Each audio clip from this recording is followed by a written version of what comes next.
captive, he armed his 318 trained servants who were born in his house and went and pursued as far as Dan. He divided his forces against them by night, and he and his servants attacked them, pursued them as far as Hobah, which is in the north of Damascus. So he brought back all the goods, and also brought back his brother Lot, his goods, as well as the women and the people. And the king of Sodom went out to meet him in the valley of Sheva. That is the king of the valley. After his return from the defeat of Chedorlaomer, the king who was with them, the king of Salem brought out bread and wine. He was the priest of the Most High God. So two kings come out, the king of Sodom, which represents Satan in this story, and the king of Salem, which is actually the king of Jerusalem. Back then, there weren't countries. A city was a kingdom, right? So the king of Salem is actually, Melchizedek is the king of Jerusalem. And so he brought out wine and bread, which was a type of a covenant meal. The Bible said he was a priest of the Most High God. And he blessed him and said, "Blessed be Abram of the Most High God, possessors of heaven and earth, and blessed be God Most High, who delivered your enemies into your hands." And he, Abram, gave him a tithe of all. Now the king of Sodom said to Abram, "Give me the persons and take the goods for yourself." Abram said to the king of Sodom, "I have raised my hand to the Lord my God, the Most High God, the possessor of heaven and earth." In other words, I've taken an oath with God.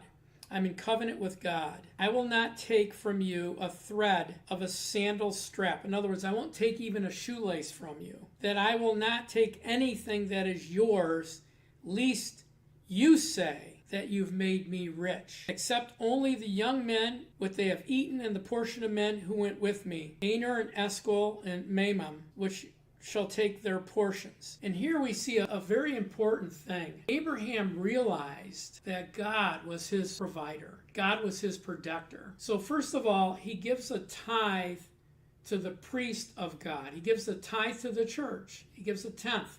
This is before the law commanded the tithe. The second thing he did is he told Satan, or a representative of Satan, "I don't want you or the world to ever say that we made you rich. I want everybody that sees me and sees my wealth to know it was from God. So I don't want you. I don't want the people." Satan wants the people. He doesn't care about the wealth. He can take it from others on earth. And so we see that this heart of a very faithful man, Abraham, saying, "I'm going to make all of my money through God providing for me. I'm going to make my wealth through God providing for me. I don't want anybody to say it was me or the world or Satan or luck. I want them to know it came from God." And it was very important to him how people seen him and how people perceived him.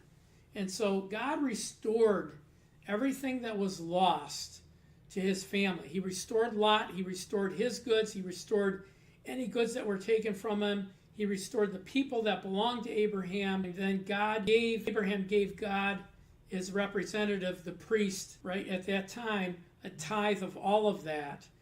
And then Abraham wanted his heart clean before the world. Anyway, God bless you. Thanks for watching. Please share, follow, and like this message. Also, please pray about becoming a $25 a month or more partner by going to our website. It's in the description of the teaching. Go to our website and become a monthly donor of $25 a month or more. Help us on our mission to build and produce and develop curriculums for the use of churches and small groups and community groups and individuals. We don't merchandise anything here at the ministry. It's all for the purpose of